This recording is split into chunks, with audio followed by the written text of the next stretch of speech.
बिस्मिल्लाहिर्रहमानिर्रहीम। शुरू करता हूँ अल्लाह के नाम से जो बड़ा मेहरबान निहायत रहम वाला है।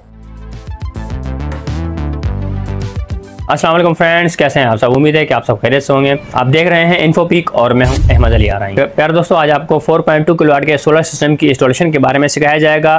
तो जो दोस्त हजरात 4.2 किलोवाट के सोलर सिस्टम की इंस्टॉलेशन के बारे में सीखना चाहते हैं, आपसे गुजारिश है कि आपने वीडियो को स्किप नहीं करना और आखिर तक लाजमी देखना है, क्योंकि इसमें आपको 4 सोलर पैनल के साथ इंस्टॉलेशन करके और यहाँ पर क्राउन एक्सावियर का 4.2 किलोवाट का इन्वर्टर की इंस्टॉलेशन, और इसके साथ ही अगर वीडियो लॉन्ग ना हुई तो आपको इन्वर्टर की सेटिंग के बारे में भी बताया जाएगा। और इस इन्वर्टर की खासियत ये है कि ये इन्वर्टर अपडेटेड फ्रेश मॉडल है और ये डुअल आउटपुट इन्वर्टर है। आपको डुअल आउटपुट की सेटिंग के बारे में भी सिखाया जाएगा। लेकिन अगर इंस्टॉलेशन की वीडियो लॉन्ग हुई तो इंशाल्लाह आपको नेक्स्ट वीडियो में इन्वर्टर की सेटिंग के बारे में सिखाया जाएगा। अगर आप दोस्तों ने अब तक चैनल को सब्सक्राइब और लाइक नहीं किया तो आपसे गुजारिश है कि आप चैनल को सब्सक्राइब और लाइक कर दें और साथ ही बेल आइकन के बटन को प्रेस कर दें, ताकि मेरी हर नई और मालूमाती वीडियो आने वाली आप दोस्तों तक पहुँच सके। और अगर आपको वीडियो अच्छी लगे तो इसे लाजमी शेयर कीजिएगा। इस सिस्टम की इंस्टॉलेशन को आप दोस्तों तक प्रॉपर तरीके से सिखाने के लिए इसे 5 मुख्तलिफ कैटेगरीज में डिवाइड किया गया है। फर्स्ट नंबर पर सोलर पैनल की इंस्टॉलेशन और सोलर पैनल के कनेक्शन के बारे में आपको सिखाया जाएगा। सेकंड नंबर पर बैटरी की इंस्टॉलेशन, बैटरी के कनेक्शन और बैटरी की फिटिंग और बैटरी की सेटिंग के बारे में आपको बताया जाएगा।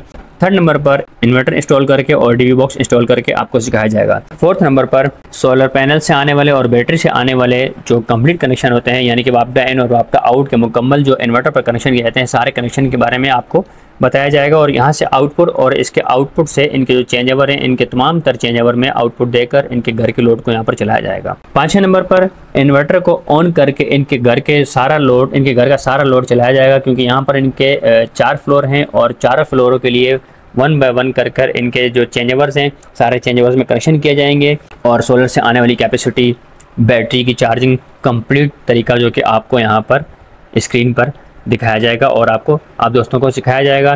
तो फ्रेंड्स, यहाँ पर 4.2 किलोवाट के सोलर सिस्टम की इंस्टॉलेशन को सक्सेस करने के लिए जिन इंग्रेडिएंट्स का इस्तेमाल किया गया है, यहाँ पर 2 ब्रेकर लिए हमने। एक बैटरी का ब्रेकर जो कि 125 एम्पेयर का 2 पोल का, और सोलर के लिए जो ब्रेकर इस्तेमाल कर रहे हैं C32 एम्पेयर का 2 पोल का ब्रेकर। और इसके साथ ही एक छोटा डीवी बॉक्स लिया हमने, क्योंकि यहाँ पर सिर्फ 2 ब्रेकर लगाने हैं, एक बैटरी का और एक सोलर का। इसके अलावा यहाँ पर इनके आउटपुट के ब्रेकर भी लगे हुए हैं और यहाँ पर चेंज ओवर भी इनके लगे हुए हैं, इसलिए मजीद ब्रेकर यहाँ पर लगाने की नीड नहीं है। सोलर के कनेक्शन के लिए यहाँ पर हमने MC4 कनेक्टर लिए हैं। इस सारे इंस्टॉलेशन की फिटिंग के लिए हमने कट स्क्रू, प्लास्टिक की गिटियाँ और एक टैप है, और इसके साथ ही ये ओपन क्लिप है हमारे पास, और फ्लेक्सिबल पाइप है। और वायर यहाँ पर 25 mm की जो कि बैटरी के लिए इस्तेमाल की जा रही है, और 6 mm की 2 कोर में सोलर पैनल के लिए इस्तेमाल की जा रही है। और बैटरी यहाँ पर फोनेक्स KTX 2500 की इंस्टॉलेशन करेंगे, क्योंकि यहाँ पर इनको बैटरी का बैकअप ज़्यादा चाहिए, इसलिए यहाँ पर टाल ट्यूबुलर बैटरी फोनेक्स KTX 2500 इस्तेमाल की जा रही है। और फ्रेंड्स, यहाँ पर इन्वर्टर हम क्राउन एक्सावियर 4.2 किलोवाट का इस्तेमाल कर रहे हैं। और सबसे पहले इन्वर्टर की अनबॉक्सिंग कर लेते हैं।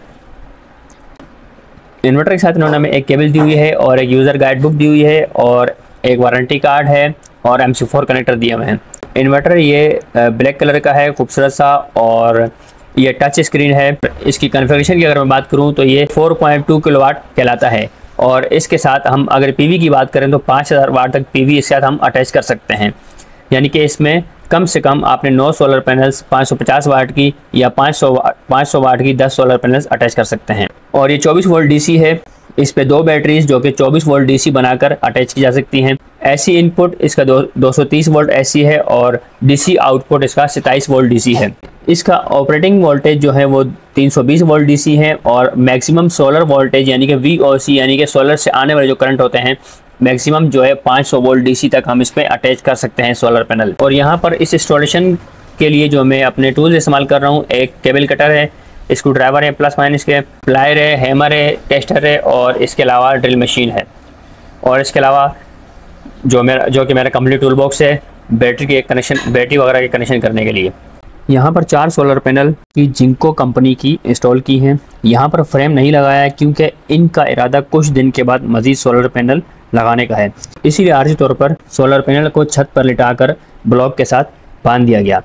यहाँ पर हवा का दबाव कम है, क्योंकि इनके छत पर आसपास चारों तरफ से छोटी छोटी दीवार खड़ी की हुई है, जिसकी वजह से हवा का प्रेशर कम हो जाता है। इसीलिए ब्लॉक के साथ बांधकर यहाँ पर इनको बिछाया गया क्योंकि हवा का अगर हल्का सा प्रेशर भी आएगा तो सोलर पैनल को कुछ नहीं होता। मजीद ये कि कुछ दिन के बाद, कुछ टाइम के बाद जब ये सोलर पैनल मजीद लगाएंगे, प्रॉपर तरीके से यहाँ पर फ्रेम इंस्टॉल होगा और इंस्टॉल होने के बाद यहाँ पर सोलर पैनल उस पर फिक्स कर दिए जाएंगे। और कनेक्शन करके ऊपर से नीचे तक वायर को इन्वर्टर तक पहुँचाया। यहाँ पर इनके 4 फ्लोर हैं, तो जब वायर चौथे फ्लोर से डायरेक्ट नीचे आती है ग्राउंड फ्लोर तक, तो वायर में खिंचाव पैदा होता है, जिसकी वजह से सोलर पैनल के कनेक्शन टूट सकते हैं। और सोलर पैनल के कनेक्शन अगर टूट जाएंगे या वायर अगर उसकी निकल जाएगी तो सोलर पैनल डेड हो सकती है। इसीलिए वायर के खिंचाव को कम करने के लिए वायर को ऊपर से नीचे तक पूरा प्रॉपर तरीके से क्लिपिंग किया गया ताकि इसका खिंचाव कम हो जाए। इन्वर्टर तक वायर को पहुंचाया गया। बैटरी यहाँ पर TX 2500 इस्तेमाल की, क्योंकि यहाँ पर इनके 4 फ्लोर हैं और 4 फ्लोर का इनको बैकअप भी चाहिए, क्योंकि इनके पास यहाँ पर लोड शेडिंग बहुत ज़्यादा होती है, इसलिए इनको बैकअप ज़्यादा चाहिए। और ज़्यादा बैकअप के लिए यहाँ पर ट्यूबलर की TX 2500 बैटरी का इंतखाब किया गया ताकि इनको बैटरी का बैकअप ज़्यादा देर पा तक मिल सके।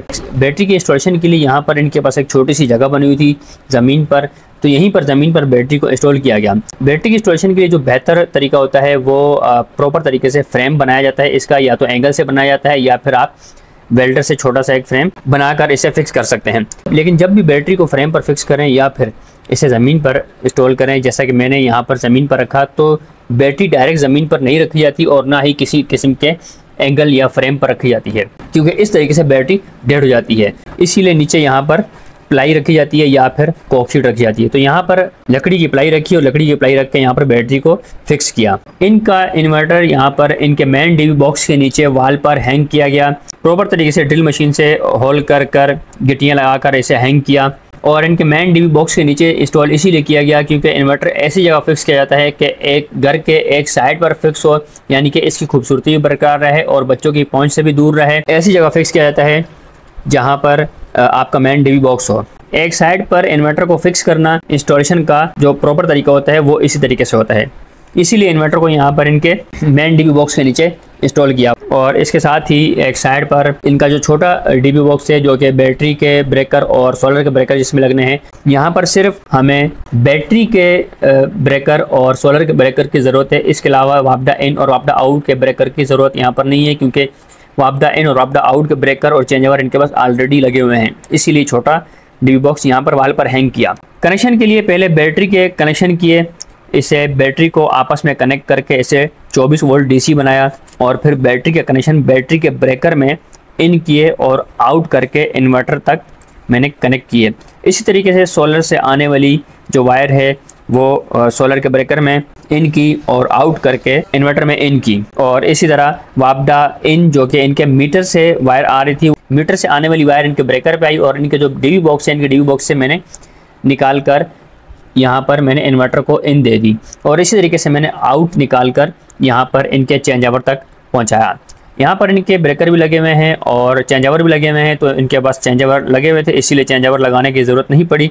और इसी तरीके से जो मैंने यहाँ से आउट निकाली, क्योंकि यहाँ पर इनके पास 4 फ्लोर हैं और 4 इनके पास ब्रेकर हैं अलग अलग, इस तरीके से 4 इनके पास चेंज ओवर हैं। तो 4 चेंज ओवर में मैंने जब सोलर से आउट निकाली तो चारों चेंज ओवर में मैंने उस आउट को कनेक्ट किया ताकि सोलर से चारों फ्लोर पर कनेक्टिविटी ऑन हो सके और प्रॉपर तरीके से इनका जो लोड है वो चल सके। और इनके पास यहाँ पर 4 मीटर लगे हुए हैं, तो 1 मीटर एक टाइम पर इन्वर्टर पर यूज़ हो सकता है, चारों एक साथ तो यूज़ नहीं हो सकते। इसीलिए जो मीटर था इनका वो मैंने इनके इन्वर्टर पर इनके लिए इस्तेमाल किया। बाकी जो इनके मीटर थे वो डायरेक्ट चेंज ओवर से इनके लोड तक जा रहे हैं और बाकी जो इनका चेंज ओवर है वो एक साइड पर इनका डायरेक्ट मीटर से लोड चलता रहेगा और इसी तरीके से एक साइड पर इनका मैंने सोलर कनेक्ट कर दिया ताकि सोलर से दिन को चलता रहे इनका घर का लोड। वायर को प्रॉपर तरीके से फिट करने के लिए यहाँ पर फ्लेक्सिबल पाइप का इंतखाब किया और फ्लेक्सिबल पाइप को वाल पर हैंग करने के लिए वाइड क्लिप मैंने इस्तेमाल किए। तो फ्रेंड्स यहाँ पर 4 किलोवाट का पूरा ये सोलर सिस्टम चूँकि इंस्टॉल हो चुका है।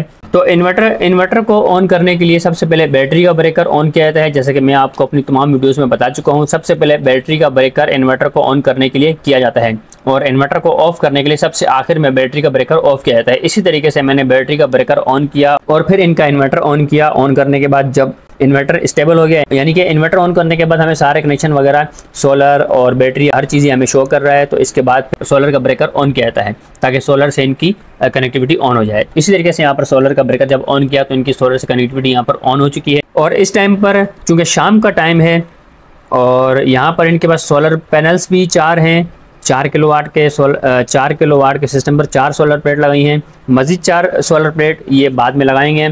तो इसीलिए यहाँ पर इनके पास जो वोल्ट आ रहे हैं कम से कम 170 से 180 वोल्ट, जो कि बिल्कुल ठीक आ रहे हैं। लेकिन इनके पास एम्पेयर 0 आ रहे हैं क्योंकि शाम का टाइम है। 4-5 बजे के टाइम पर तो वैसे भी एम्पेयर कम होते हैं और एम्पेयर नहीं आ रहे हैं। और वाट की अगर बात करूँ तो वाट 13, 14, 15, 20 इस तरीके से वाट आ रहे हैं। और इनके घर का लोड इस टाइम पे बैटरी से टोटल चल रहा है। लेकिन इनकी बैटरी जैसे कि अब इस्तेमाल हो रही है, बैटरी तो न्यू बैटरी है और बैटरी जब न्यू होती है तो वो चार्ज होती है। तो बैटरी इनकी चार्ज है लेकिन बैटरी इस्तेमाल हो रही है। तो यहाँ पर इनका लोड शेडिंग का टाइम था तो अभी इनकी लाइट आ चुकी है। और लाइट आते ही मैंने वापडा का ब्रेकर मैंने ऑन किया तो आप देख सकते हैं कि इनकी वापडा भी इसमें कनेक्ट हो चुकी है इन्वर्टर में। और वापडा से इनके घर का लोड भी चल रहा है और बैटरी भी इनकी चार्ज हो रही है क्योंकि इनको बैटरी वापडा से भी चार्ज करवानी है। इनको यहाँ पर लोड शेडिंग ज़्यादा होती है इसीलिए इनको यहाँ पर बैकअप चाहिए। तो इसीलिए शाम के टाइम पे भी इनको बैटरी चार्ज करवानी है क्योंकि यहाँ पर पूरी रात भी लाइट नहीं होती है। तो दोस्तों ये थी 4.2 किलोवाट के सोलर सिस्टम की इंस्टॉलेशन का तरीका। और वीडियो चूँकि लॉन्ग हुई इसलिए आपको मैं यहाँ पर इन्वर्टर की सेटिंग नहीं बता सकता क्योंकि इन्वर्टर की सेटिंग तफसील से बतानी होती है और उसकी वजह से वीडियो काफ़ी लॉन्ग हो सकती है। तो इंशाल्लाह आपको नेक्स्ट वीडियो में मैं आपको इन्वर्टर की सेटिंग के बारे में तफसील से बताऊँगा। आपसे गुजारिश है कि आप मेरी नेक्स्ट वीडियो भी वॉच कीजिएगा ताकि आप इन्वर्टर की सेटिंग के बारे में सीख सकें। उम्मीद है कि आप दोस्तों को मेरी ये वीडियो पसंद आई होगी और यहाँ पर आपको इंस्टॉलेशन का तरीका सीखने को मिला होगा। इंशाल्लाह फिर किसी अच्छी वीडियो के साथ और आप दोस्तों की दुआओं से मैं आपकी खिदमत में हाजिर होंगे। जब तक के लिए मैं आपसे इजाज़त चाहता हूँ। अल्लाह हाफिज़।